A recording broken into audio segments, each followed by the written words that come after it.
Hi ಎಲ್ರಿಗೂ ನಮಸ್ಕಾರ. ನನ್ನ ಯೂಟ್ಯೂಬ್ ಚಾನಲ್ಗೆ ಸ್ವಾಗತ. ಇವತ್ತು ಕ್ವಿಕ್ ಆದಂಥ ಈರುಳ್ಳಿ ಚಟ್ನಿ ರೆಸಿಪಿನ ನೋಡೋಣ ಬನ್ನಿ. ಇದಕ್ಕೆ ಬೇಕಾಗಿರೋಂಥ ಐಟಮ್ಸು 5ರಿಂದ 6 ಬ್ಯಾಡಗಿ ಮೆಣಸಿನ್ಕಾಯಿ, 5 ಗುಂಟೂರು ಮೆಣಸಿನ್ಕಾಯಿ, 1 ಸ್ಪೂನಷ್ಟು ಬೆಲ್ಲ, ಒಂದು ಸ್ವಲ್ಪ ಹುಣಸೆ ಹಣ್ಣು, ರುಚಿಗೆ ತಕ್ಕಷ್ಟು ಉಪ್ಪು, 3ರಿಂದ 4 ಈರುಳ್ಳಿ, ಕರ್ಬೇವಿನ ಸೊಪ್ಪು ಮತ್ತು ಒಗ್ಗರಣೆ ಪದಾರ್ಥಗಳು. ಈ ಎಲ್ಲ ಪದಾರ್ಥಗಳನ್ನೂ ಒಟ್ಟಿಗೆ ಮಿಕ್ಸಿಯಲ್ಲಿ ನೀಟಾಗಿ ಪೇಸ್ಟ್ ಆಗೋ ಥರ ರುಬ್ಕೋಬೇಕು. ಯಾವುದೇ ರೀತಿ ನೀರು ಆ್ಯಡ್ ಮಾಡ್ಕೊಳ್ಳೋ ಅವಶ್ಯಕತೆ ಇರೋದಿಲ್ಲ. ಕರ್ಬೇವಿನ ಸೊಪ್ಪನ್ನ ಮಾತ್ರ ಒಗ್ಗರಣೆಗೆ ಹಾಕ್ಕೋಬೇಕು, ಅದನ್ನು ಮಿಕ್ಸಿಗಲ್ಲ.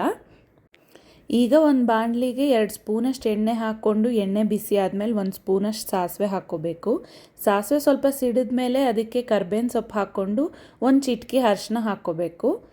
ಇದೆಲ್ಲ ಸ್ವಲ್ಪ ಬಿಸಿಯಾಗಿದ್ದ ತಕ್ಷಣ ನಾವು ಮಿಕ್ಸಿಯಲ್ಲಿ ರುಬ್ಬಿಟ್ಕೊಂಡಿರೋ ಅಂಥ ಈರುಳ್ಳಿ ಪೇಸ್ಟ್ ಹಾಕ್ಕೋಬೇಕು. ಈ ಪೇಸ್ಟ್ಗೆ ಯಾವುದೇ ರೀತಿ ನೀರು ಈಗಲೂ ಸೇರಿಸಬಾರ್ದು. ಹಾಗೆ ಇದನ್ನು ಹಸಿ ವಾಸನೆ ಹೋಗೋವರೆಗೂ ನೀಟಾಗಿ ಒಂದು 5ರಿಂದ 8 ನಿಮಿಷ ಹುರ್ಕೋಬೇಕು. ಸ್ಟವ್ನ ಮೀಡಿಯಮ್ ಫ್ಲೇಮಲ್ಲೇ ಇಟ್ಕೊಂಡು 8ರಿಂದ 10 ನಿಮಿಷ ಉರಿಬೇಕು. ಇದಕ್ಕೇನು ಮುಚ್ಚಿಟ್ಕೊಳ್ಳೋ ಕೆಲಸ ಇಲ್ಲ, ಹಾಗೆ ನೀಟಾಗಿ ಮೀಡಿಯಮ್ ಫ್ಲೇಮಲ್ಲಿ ಹುರಿದ್ರೆ ಸಾಕು. ಈರುಳ್ಳಿದು ಬಣ್ಣ ಎಲ್ಲ ಬದಲಾಗಿ ಸ್ವಲ್ಪ ಗೋಲ್ಡನ್ ಬ್ರೌನ್ ಆಗೋಕ್ಕೆ ಸ್ಟಾರ್ಟ್ ಆಗುತ್ತೆ, ಅಲ್ಲಿವರೆಗೂ ನೀಟಾಗಿ ಹುರ್ಕೋಬೇಕು ಮೀಡಿಯಮ್ ಫ್ಲೇಮಲ್ಲೇ. ಒಂದು 7ರಿಂದ 8 ನಿಮಿಷ ಆದಮೇಲೆ ಹೀಗೆ ಈ ಕಲರ್ ಬಂದಿರುತ್ತೆ, ಆವಾಗ ಚಟ್ನಿ ರೆಡಿಯಾಗಿದೆ ಅಂತ ಅರ್ಥ.